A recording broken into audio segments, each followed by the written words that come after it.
And good afternoon, everyone. My name is Katie Malgilio, and I am the Community Engagement Coordinator and Community Liaison for UConn Tab. Actually, let me go take care of these. You want me to take care of these and whatever's on the shelf? Can everyone Sure. Yeah, I left you a cart in the back, too. Their mics are muted. We're getting a little okay, you're background feedback. Let me see if I can mute. Oh, okay. Thank you. I think that worked. We're not getting any more. Or actually, we are still getting some more background noise. Yeah, if everyone could just mute their mics. Sorry about that. I would have left them on the cart if I knew you were going to be ready so quickly. No problem.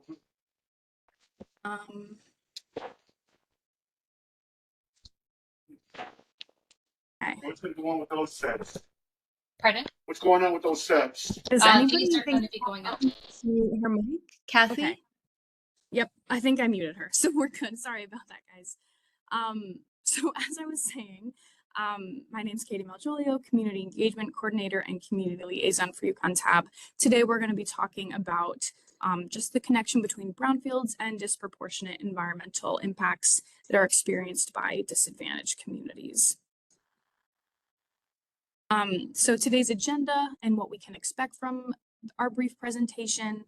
We'll start with an introduction of topics and key terms, go through a historical timeline of environmental policy and events as they relate to brownfields. We'll look at some of the data on communities that do have a large percentage of brownfield sites. We'll discuss some important core principles for equitable reuse. And finally, we'll highlight some success stories that embody these principles. We'll also have time for question and answer, so feel free to put questions in the chat as they come up or save them for the end. So EPA's former definition of environmental justice is no longer available online as of today, but the ideas that were included in this definition are still important and we're still going to talk about them. We'll be using language like disproportionate environmental impacts, combating those impacts, and creating more equitable, healthy communities. We'll also talk about why this is so important in the context of brownfields redevelopment. So when we talk about disproportionate environmental impacts, we do so with the goal of minimizing them and creating healthy environments for all people. We can achieve this by practicing the just treatment and meaningful involvement of all people, regardless of income, race, color, national origin, tribal affiliation, or disability, especially in regards to decision-making processes that affect human health and the environment. We can also minimize these disproportionate environmental impacts by working to protect all people from environmental health hazards and ensuring that all people have access to a healthy, sustainable, resilient environment in which to live, play, work, grow, learn, worship, and engage in cultural practices. So why is this so important in the context of brownfields redevelopment? Historically, underserved and underrepresented groups have been intentionally left out of decision-making processes that affect their health and their environment. And there are certain groups that are disproportionately impacted by environmental hazards like proximity to brownfields. Some of these groups include people of color, low-income populations, older adults, people with disabilities, or limited English-speaking households, just to name a few. So while brownfields can be a really powerful tool for positive change within communities and increase quality of life for all residents, if not done with care and with intention, this process can also worsen pre-existing social issues and become really divisive. So the core difference between these two scenarios is community engagement and prioritizing principles of environmental equity and fairness throughout the brownfields redevelopment process. So to provide some context, we're going to go through a timeline on the next few slides that shows us how the EPA Brownfields program and environmental justice movement have evolved together throughout history.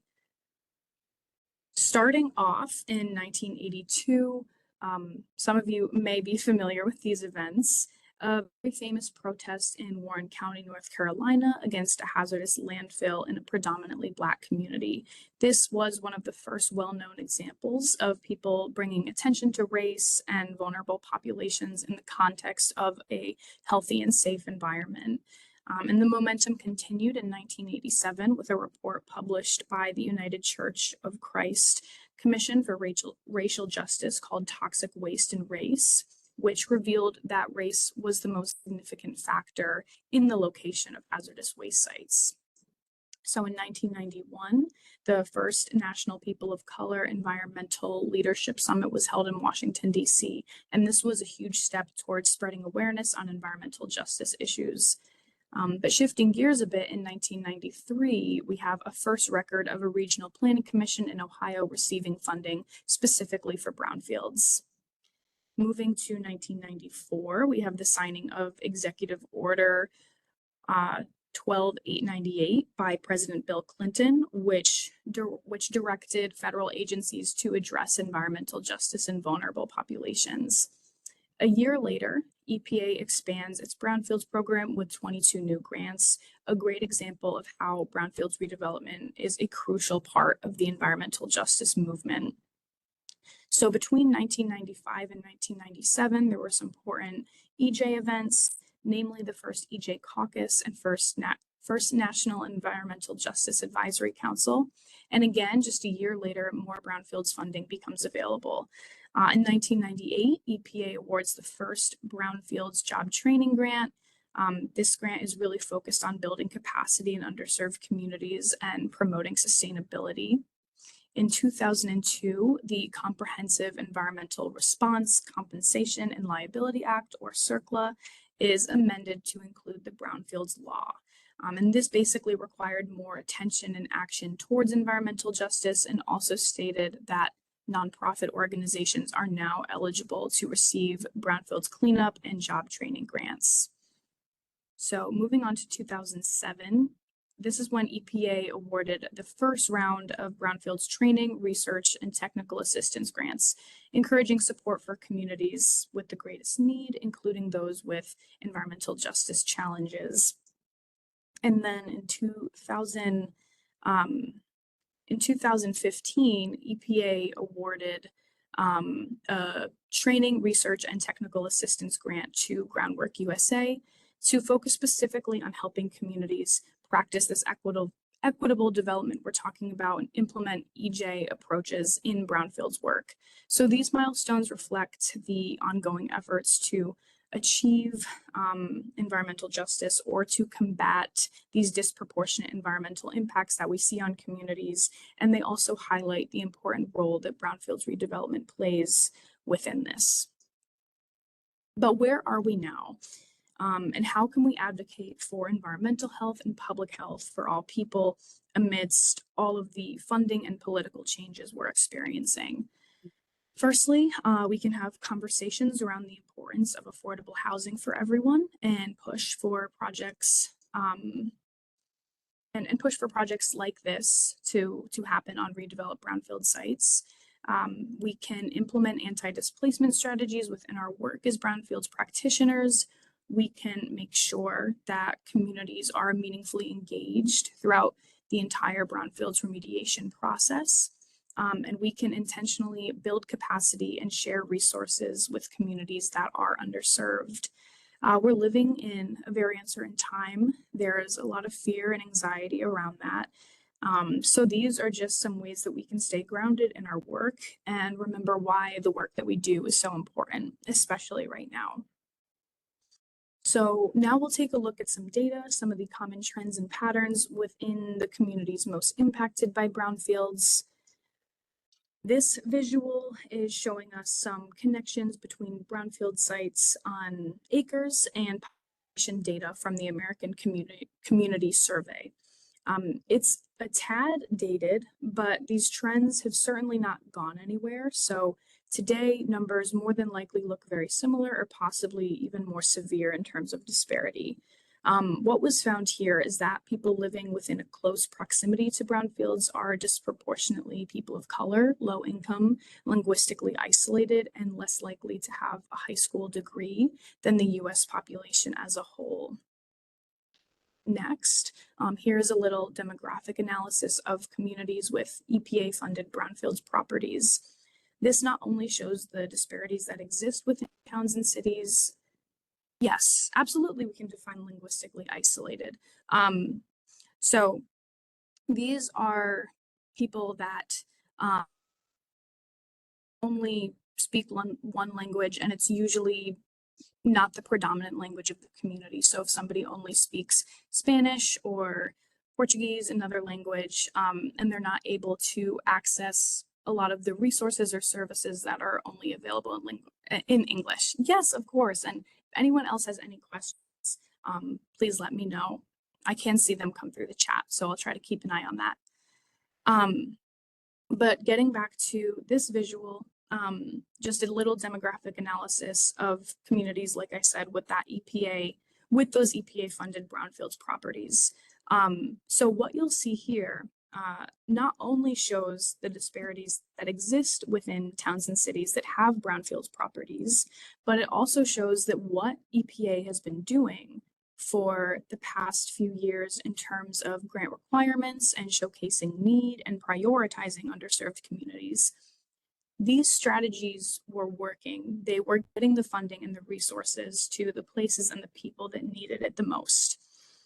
You'll see on the slide that communities with brownfields and with those brownfields funds have a higher poverty rate than the national average.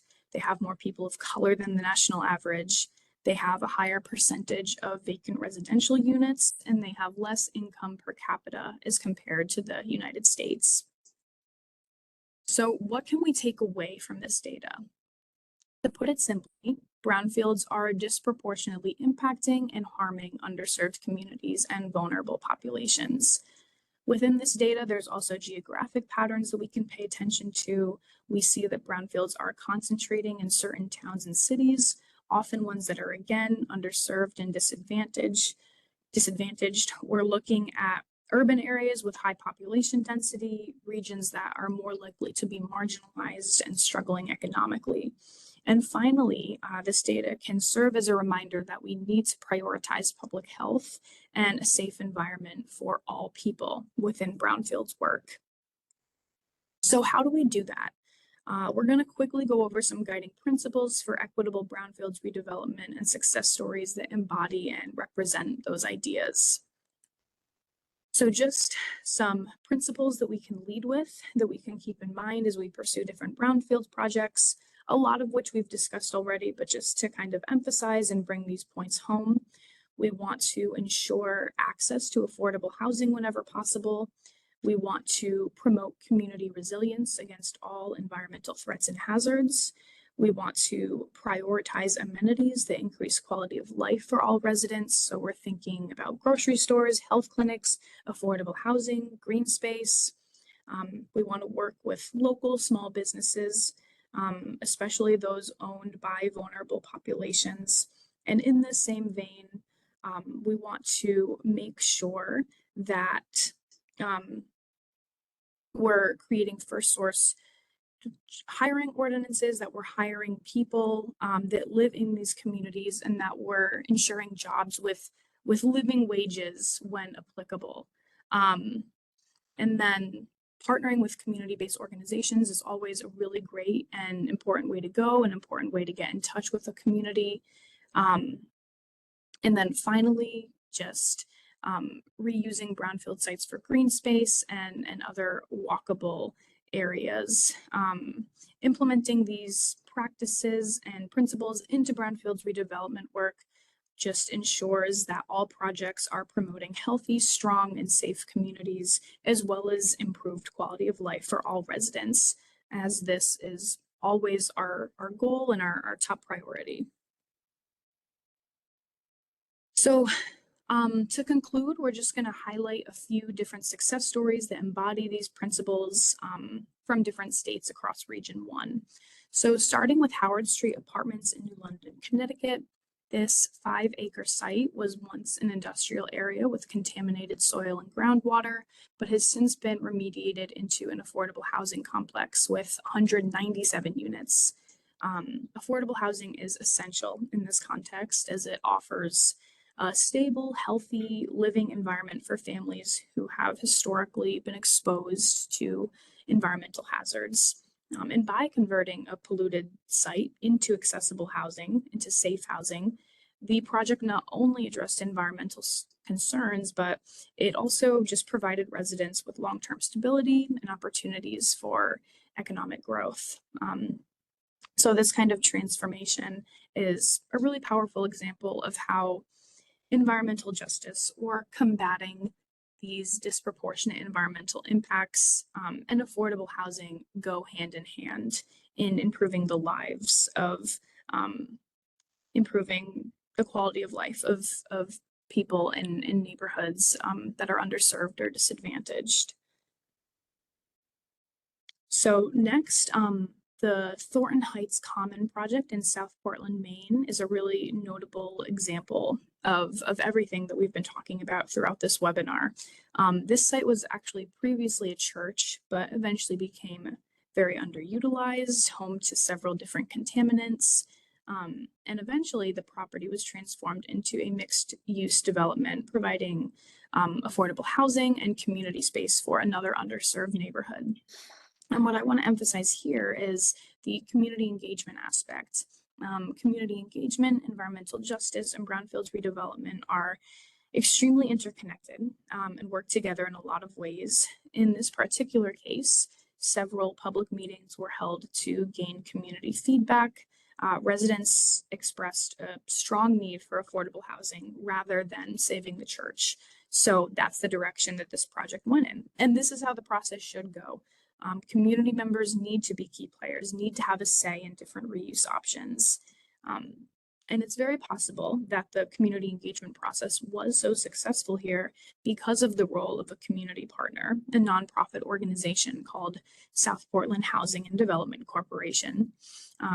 Community partners and community engagement are really essential for advancing these principles, for combating these disproportionate impacts that we see in underserved areas, and ensuring that brownfields projects are inclusive and equitable. Shifting gears a tiny bit, we wanted to showcase the Ferris site in Lawrence, Massachusetts. We've talked about 2 different success stories that highlighted affordable housing, but there are other kinds of projects that are beneficial and important for disadvantaged communities and neighborhoods. So the Ferris site was a former foundry and industrial site that has since been transformed into mixed-use development, including affordable housing, but also a public park and accessible green space. So walkable green spaces are especially important in underserved areas as they provide residents with access to nature, fresh air, social togetherness, recreational opportunities, all of which contribute to improving mental and physical health. This project is also a fantastic example of grassroots community-based organizations, stakeholders, and community members really coming together to achieve a shared goal and make their vision a reality. So Groundwork Lawrence and Lawrence Community Works were instrumental throughout the redevelopment process here for the Ferris Foundry Park. This redevelopment not only removed dangerous pollutants, but it also addressed the needs of a historically underserved, low-income community. And the project really highlights how brownfields remediation can, again, enhance quality of life, foster community engagement, and promote healthy communities by ensuring that people have access to safe, affordable housing and green spaces. Before we conclude, just a little plug, UConn Tab's summer map is open. More information can be found on our website, but you can also reach out to me or ask me questions directly in just a minute.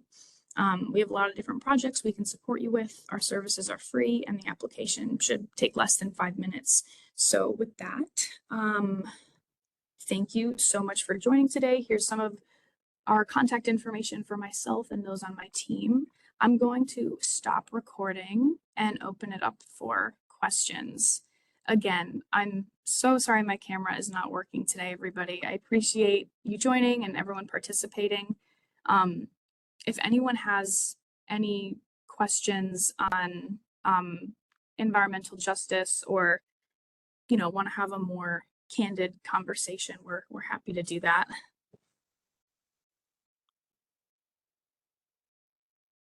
Yes, Michael.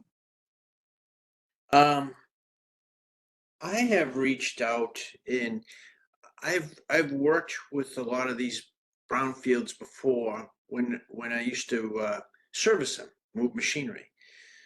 So for 35 years, that's what I did. And I've seen these things go from supporting almost a town to being an eyesore. And I do think that there's a lot of approaches that the EPA is taking that is not working. And I know that's not popular to say. But even more frightening is the fact of how willing they are to talk about these things. A lot of our brownfields have been, a lot of them, large ones, have been sitting 20, 25 years. The data on these sites is not updated. There's plenty of sites that are left open. And it's very frustrating to see these things because the examples that you're using are true. They're great when they're done. What I'm trying to address is the ones that are not. Mhm. And they cost a tremendous amount of money more because of the inactivity. And I can give example after example. So this isn't a gray area. I take you right to these sites and show you and how long they have, and they shouldn't have been this long. And so I'm saying there needs to be a lot of work done, and I just don't see it. I don't see it, and I don't know where to go. I mean, I have reached out to the EPA. I've written to them in Washington. I've sent them. I've gone to meetings with the pictures. A lot of these plants are left vacant for so long that the contamination leaks out. Sometimes it leaks out into streams, rivers, other people's properties. And some of them catch fire, and then they, in cases, they'll contaminate other properties. And that's so. I think there's got to be proactive when these sites come, and that's the frustrating part. So I'm sorry I didn't want to be the wet rag on this meeting, but Not at all, not at all. I know that you help with grants. The grant writing, I just spoke to a gentleman, very smart gentleman, and he complained about how difficult they are. He got a grant to clean the property, and there's a building that is collapsing on top. So the grant money will not be used, and the building will collapse. And when a building collapses, when the materials are not removed, it has to be landfilled in a different way. Very, very expensive. Twice, minimum twice the cost. And these are the things that no one is looking at. And it's very, very frustrating for someone that wants to see this stuff. Why should this stuff be so expensive? And why wouldn't someone pay attention? I've gone locally. I've gone to Washington. Nothing. So I'm lost. I know of you people Mhm. have been there, and I don't know if you're hearing the same things, or I'm more than willing to, my gas, my time, take you to these sites. You'll cry when you see them. Yeah, no, I hear your frustration and thank you for sharing that with the group. Do you mind if I ask where you're from, Michael? No, I'm from Massachusetts. I lived in Connecticut for many years. Connecticut has, so a lot of those facilities that you see, um, take in United Illuminating's plant in Grant Ave in New Haven. Yeah. It's incredible what's happened there. And there's many more like that. But and these things could be early reaction. Another thing too, and I'll get off my chair here, but I will say this, some sites are too difficult for a community to tackle. And I think supposedly we have over 450,000 brownfields in the USA. That number's low. I can tell you only by just looking at Massachusetts and you go by the fields, they're not, there's plenty of them that are not listed. So, but I think I think if they took an attitude that they take the very difficult ones and communicate obviously with the town, but say, listen, this is a lot to handle. Let us take care of it. The power plants, those are big. Those are big. And there's plenty of these things. There's plenty of manufacturing plants there's a hell of a history to these things. And they sit idle. So, Yeah, no, I mean, there's a lot I could say and a larger conversation we could have, but these are projects that do take a long time and the grant applications are absolutely challenging. That's, you know, part of what we do at TAB is helping municipalities, nonprofits, regional planning organizations write these grants because it is a very difficult process. but the Very grants don't, they're a piece. Mhm. We're Right. working with one right now, and so you get like a down payment. And so now all of a sudden they can do a little bit. They got to use the grant money. They do a little bit, but a lot of these people don't know that. Listen, what you think will take care of that cleanup will not. It's not enough money, so they have to wait to get in line. And that time, lots of these times, some of these buildings catch on fire by that time. And yeah, it's not good. There's another thing where the laws are not being proactive enough. These buildings are left with contamination in there. I have several pictures of propane tanks, oil tanks, everything, not even labeled. Now, why isn't our system such that when you announce that you're going to close, that you can then say, listen, we're going to meet with you. We're going to help you. Try to prepare so that when you do this, you know, when you leave this plant, you can leave it in such a way that we can get rid of it. Not everyone has the money to get rid of this stuff properly. There's a plant in Amesbury that they closed down, and they were next to a river. And the only way that they knew that they were in tough shape was the cattle down the end of the river were dying. The farmer didn't know what the hell was going on. They tested it, and it was the chemicals from up the plant. And there's lots of that stuff. So Yeah. we need to, well, I'm basically, I'll finish with this. It's just like any quality program, you need to look at the system. And people like pain in the butts like myself, they need to be listened to just to, if nothing else, to say Absolutely. you're crazy, you know? No, and we're more than happy to have a longer conversation with you on this. I put our email in the chat if you want to email us or set up a meeting. Are you working with a municipality or are you just familiar with brownfields on your own? I also, the great thing about what I've been able to experience is I worked for these companies when they were, you know, big employers.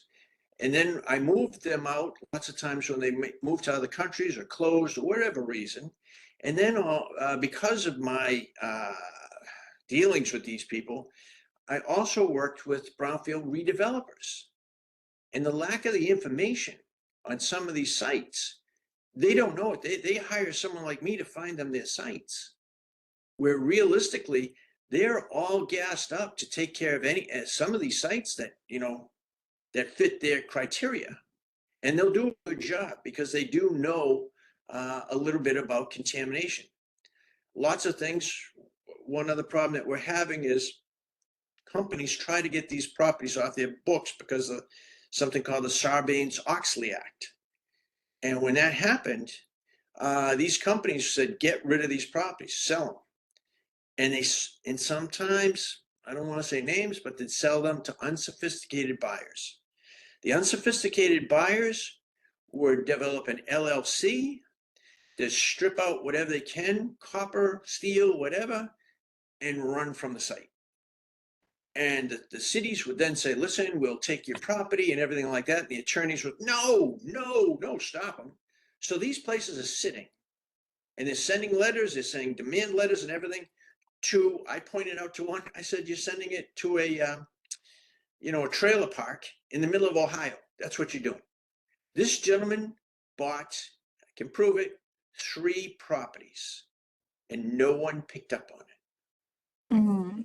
No one picked up on it. He went from he owned close to 1 million square feet. And Wow. I tried to bring it to the attention of the last buyer and he hung up on me. It's still open, still contaminated right now. Wow. It's mind blowing. Yeah. So I didn't mean to throw a wet rag on your meeting today, but No, conversations like this are really important. And like I said, I appreciate you sharing your experience, and it seems like you have a lot of knowledge around this. So I didn't catch if you currently worked for your municipality or on any Brownfields sorry. project. No, I don't. I worked with land and I worked with developers and buyers of brownfields. Gotcha. Well, yeah, very clearly you have a lot of knowledge on this. I did put our email in the chat if you have any specific projects you want to discuss, or talk to any other members of our team. We're happy to continue the conversation. But no, you weren't a wet rag or anything at all. We appreciate the conversation. And yeah, it all comes back to environmental justice, and that there are a lot of projects that aren't being worked on and that do need that support that you're talking about, and lots of moving pieces there. But I do see there are still some other people on the chat, or on the meeting. So I do want to open the floor if anybody else Sure. has any questions. But thank you, Michael, and please do reach out to us if you'd like to have a longer discussion. We're happy to do that. I will.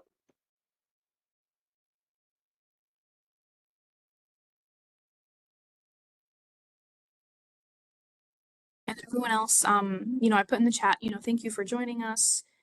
Feel free to email me. We can chat or set up a call. But if no one else has any questions, I think we'll end it. We'll give you the rest of your afternoon. And Michael, we'll be in touch. Thank you everyone for joining today. And yeah, please reach out anytime if you have any questions. Appreciate it. Yeah, thank you. All right. Have a great day, everybody. I'm going to end the meeting.